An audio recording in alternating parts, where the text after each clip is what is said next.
Bonjour et bienvenue aux Subsistances dans notre espace vedette, cette magnifique verrière qui longtemps a été une caserne mais qui aujourd'hui un formidable terrain de jeu pour les artistes.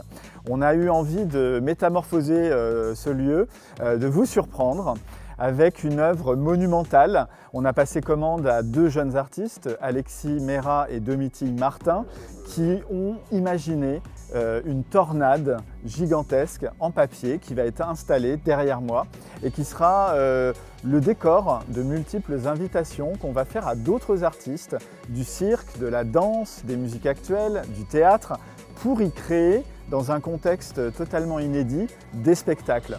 On vous donnera aussi rendez-vous pour de multiples ateliers, des rencontres qui auront lieu ici.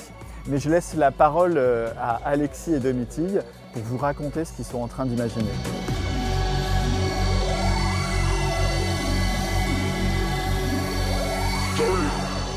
Alexis Mera, donc je suis plieur de papier, c'est mon métier. C'est ce que je fais, je plie cette matière géniale qu'est le papier. Donc que ce soit justement pour des aspects plus techniques et scientifiques, même de par ma formation d'ingénieur, ou même pour vendre des œuvres en galerie, ou pour faire des tornades dans des verrières.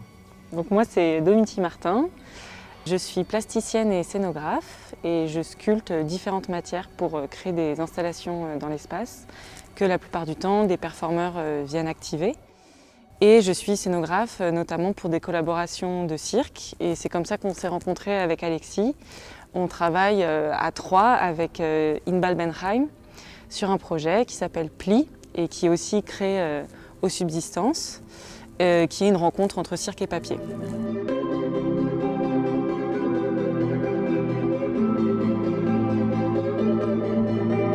C'était en mars dernier, du coup, on a commencé résidence pour le projet avec Inbal. À cette occasion, Stéphane Malfait, le directeur des Subs, justement, nous a proposé ce défi génial de faire une scénographie dans cette verrière. Comme point de départ, on avait l'espace de la verrière et la matière du papier.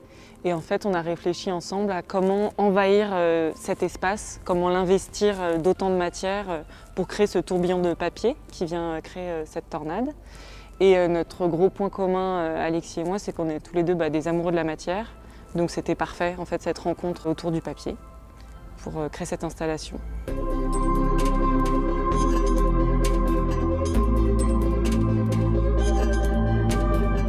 L'enjeu en fait aussi de tout ça, c'était de changer d'échelle. Donc c'était un peu adapter le papier, le froissage à un format beaucoup plus grand. Et ensuite, quand il y a ce premier froissage des formats de papier qui donne déjà une première texture, il faut venir les mettre en volume.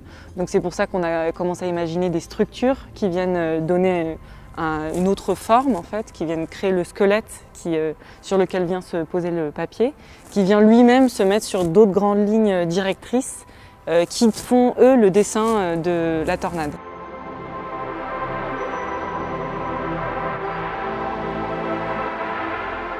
Donc là, on est sur la scène circulaire qui a été construite pour accueillir les performances. Et au-dessus, du coup, il y a la verrière et il y aura toute l'installation de la tornade qui va être en fait accrochée en l'air et qui va descendre vers le public.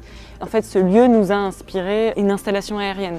Parce que le pli, pour moi, c'est aussi la résilience, justement. C'est la fable de La Fontaine, le roseau qui plie ne rompt pas.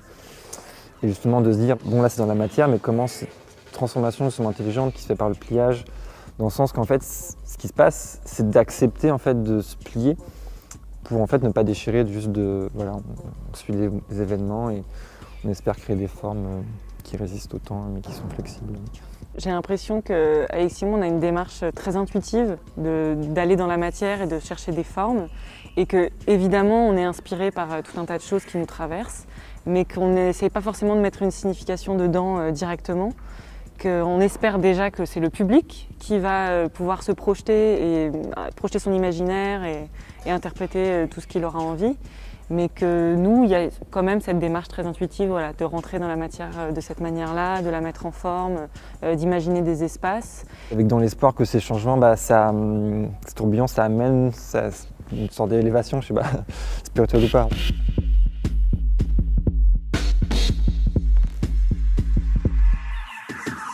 Cette tornade, c'est une installation immersive qui a pour but d'accueillir un public, mais aussi des performances.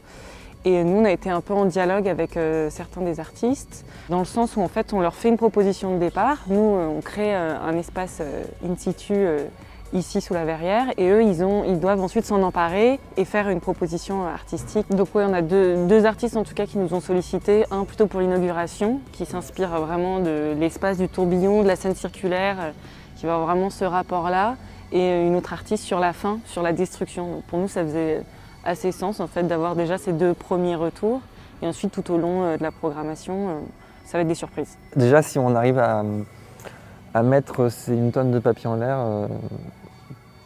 On sera content. ça tienne 3 mois et on sera content.